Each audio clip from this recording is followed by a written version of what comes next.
இன்று காலை உடைய மாவட்ட ஆட்சித்தலைவர், மாவட்டத்துடைய அமைச்சர்கள், நாடாளுமன்ற உறுப்பினர்கள், சட்டமன்ற உறுப்பினர்கள், அனைத்து அரசு அதிகாரிகள், சிறப்பு திட்ட செயலாக்கத்துறையுடைய அதிகாரிகள் அனைவரும் சேர்ந்து இன்றைக்கு காலையில் ஒரு புதுக்கோட்டை மாவட்டத்திலே நடைபெற்று வருகின்ற அரசினுடைய அனைத்து பணிகள் சார்பாக சென்ற ஆண்டு ஒரு டீட்டெயில் ரிவ்யூ வச்சுருந்தோம்.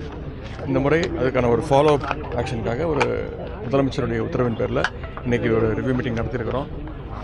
சில பணிகள் சுணக்கங்கள் இருக்கிறதெல்லாம் எதற்காக அந்த பணிகள்லாம் சீக்கிரம் முடிக்க வேண்டும் என்று சொல்லியிருக்கின்றோம்.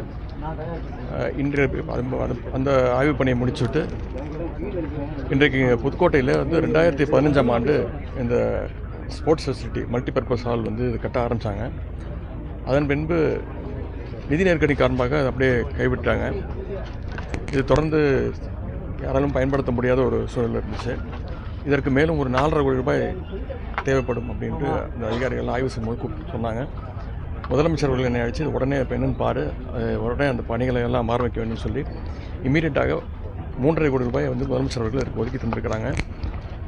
மிச்சம் இருக்கக்கூடிய அந்த 1 கோடிக்கு இங்கே இருக்கக்கூடிய சட்டமன்ற உறுப்பினர்கள், நாடாளுமன்ற உறுப்பினர்கள் அவங்கெல்லாம் அவங்களுடைய பங்கை தரேன்னு சொல்லியிருக்கிறாங்க 1 கோடி ரூபாய்க்கு. எனவே விரைவில் அந்த பணிகள் துவங்க இருக்கின்றது. வருகின்ற டிசம்பர் மாதத்துக்குள்ளே இந்த பணிகள்லாம் துவங்கப்பட்டு முடிக்க வைக்கப்பட்டு விளையாட்டு வீரர்கள் பயன்படுகிற அளவில் இந்த இண்டோர் மல்டிபர்பஸ் ஹால் கண்டிப்பாக விளையாட்டு வீரர்களுக்கு நிச்சயமாக உபயோகமாக இருக்கும்னு நம்புகின்றோம். இதில் ஷட்டில் கோர்ட் வரப்போகுது, இப்படி இண்டோர் கபடி கோர்ட் வரப்போகுது, ஒரு பாக்ஸிங் ஹால் ஒன்று வரப்போகுது, இப்படி ஒரு கேலரி அமைய போகுது. இப்படி பல்வேறு வசதிகளோடு நவீனமயமாக்கப்பட்ட இந்த புதுக்கோட்டை மல்டிபர்பஸ் ஸ்போர்ட்ஸ் ஹால் வருகின்ற டிசம்பர் மாதத்துக்குள்ள பணிகள் முடிக்கப்பட்டு துவங்கும். தமிழக முதல்வர் நிதி ஆயோக் கூட்டத்துக்கு போயிருக்காரு, எப்படி பார்க்குறீங்க? எதிர்க்கட்சிகள் விமர்சனம் பண்ணுறாங்க, எடப்பாடி பழனிசாமி விமர்சனம் பண்ணியிருக்காரு. முதலமைச்சர் தன்னுடைய இந்த மாநிலத்துடைய நிதி உரிமையை கேட்கறதுக்காக நிதி ஆயோக் கூட்டத்துக்கு போயிருக்கிறாரு. எதிர்க்கட்சி தலைவர் அவங்க அரசியல் பண்ணதான் செய்வாங்க. தொடர்ச்சியா 3 ஆண்டு காலம் போகல, இந்த ஆண்டு மட்டும் போயிருக்காங்க, அமலாக்கத்துறைக்காக தான் போயிருக்காங்க அப்படின்னு சொல்லி பயந்து போன மாதிரி சொல்றாங்க. எந்த ரைடுக்கு பயந்து பல முறை நான் சொல்லியிருக்கிறேன், இடி இல்லை மோடிக்கும் நான் பயப்பட மாட்டோம், நாங்கள் தொடர்ந்து எங்களோட குரல் கொடுத்து தான் இருப்போம். என்ன பண்ணாங்க, மிரட்ட பார்த்தாங்க, மிரட்டி அடி பண்ணி வைக்கிறதுக்கு பயப்படுறதுக்கு அடிமை கட்சி கிடையாது திமுக. எங்களுடைய கலைஞர் உருவாக்கின கட்சி, எங்களுடைய சுயமரியாதை கட்சி, பெரியார் கொள்கைகள். தப்பு பண்ணுறவங்க தான் பயப்பட தேவை. நாங்கள் யாருக்கும் அடி பண்ணிடணும் தேவையில்லை, பயப்படவும் எங்கள் அவசியமும் கிடையாது. எதாக இருந்தாலும் சட்டப்பூர்வமாக சந்திப்போம்.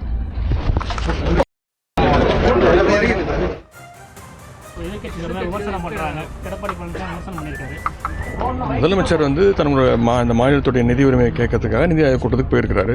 எதிர்க்கட்சி தலைவர் அவங்க அரசியல் பண்ணதான் செய்வாங்க. தொடர்ச்சியா 3 ஆண்டு காலம் போகல, இந்த ஆண்டு மட்டும் போயிருக்காங்க, அமலாக்கத்துறைக்காக தான் போயிருக்காங்க அப்படின்னு சொல்லி பயந்து போன மாதிரி சொல்றாங்க. எந்த ரைடுக்கு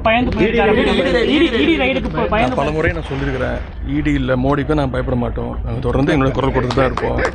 என்ன பண்ணாங்க, மிரட்ட பார்த்தாங்க, மிரட்டி அடி பண்ணி வைக்கிறதுக்கு பயப்படுறதுக்கு அடிமை கட்சி கிடையாது திமுக. எங்களுடைய கலைஞர் உருவாக்கின கட்சி, எங்களுடைய சுயமரியாதை கட்சி, பெரியார் கொள்கைகள். தப்பு பண்ணுறவங்க தான் பயப்பட தேவை. நாங்கள் யாருக்கும் அடி பண்ணிடணும் தேவையில்லை, பயப்படவும் எங்கள் அவசியமும் கிடையாது. எதாக இருந்தாலும் சட்டப்பூர்வமாக சந்திப்போம்.